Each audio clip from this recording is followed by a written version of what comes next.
פעם ביער הלכתי וקולם של ציפורים שמעתי וקולם של ציפורים מזמרים מזמורים. The sin of the Garden of Eden we all know. The motivation for the woman to eat from the fruit, we understand. The fruit was beautiful, it captured the eye, it looked tasty, so she ate from it. She thought it was allowed. She gave it to her husband because it tasted good and their eyes were open. But what was the motivation of the snake? Why does he come into the story? What is he trying to achieve? So we normally think of the snake as the primal Yetzer Hara, as the one whose sole motivation is to make sure people sin. But the Midrash in Avot Rabbi Natan sees something else. He wants to find a different motivation for the snake, and therefore, since the Torah doesn't tell us any motivation, we have to use an Aggadic interpretation to find this motivation.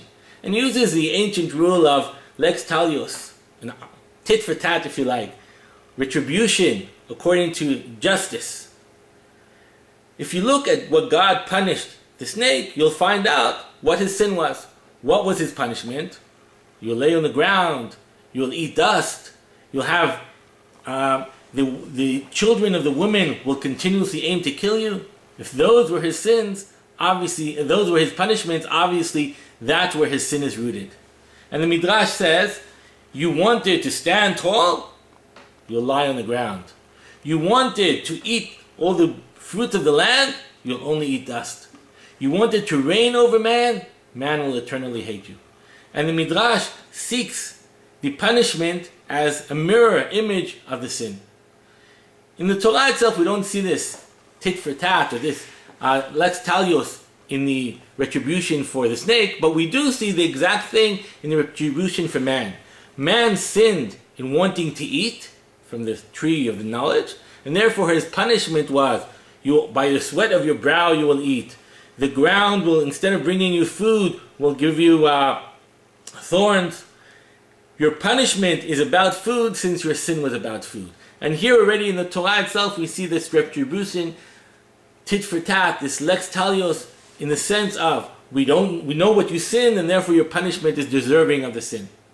So we see that the Torah describes that type of punishment for man. We see the Midrash describing that type of punishment for the snake, and yet we see no such discussion about the punishment for women.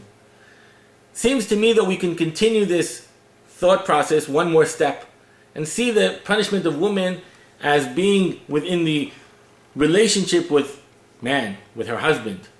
The Torah describes her punishment as difficult child labor, as the fact that man rules over woman, over his wife, the wife seeking the man and he will rule over her, and this being the punishment must be that that's where the sin lies. The sin lied in the fact that she gave her husband the fruit, she gave Adam the fruit, thus changing their relationship. Instead of it being an equal harmony relationship, it turned into a conniving relationship in which she is tricking him into sin. Since that was her sin, her punishment is one of rulership, the fact that she becomes subservient to the husband. Nowadays, thank God, we see a lot of changes. We see that man no longer suffers bringing bread to the table. We see women in a much more equal relationship with man. We see that marriages are not so much subservient, but rather more equal, and hence the curses of Gan Eden, the curses of the Garden of Eden, are slowly being lifted. Once these curses will be totally lifted, then truly the Mashiach will come. Shabbat Shalom. Amen, China wilder Lane und der so eine Fegerlach, größer und klein, der Fegerlach gesehen,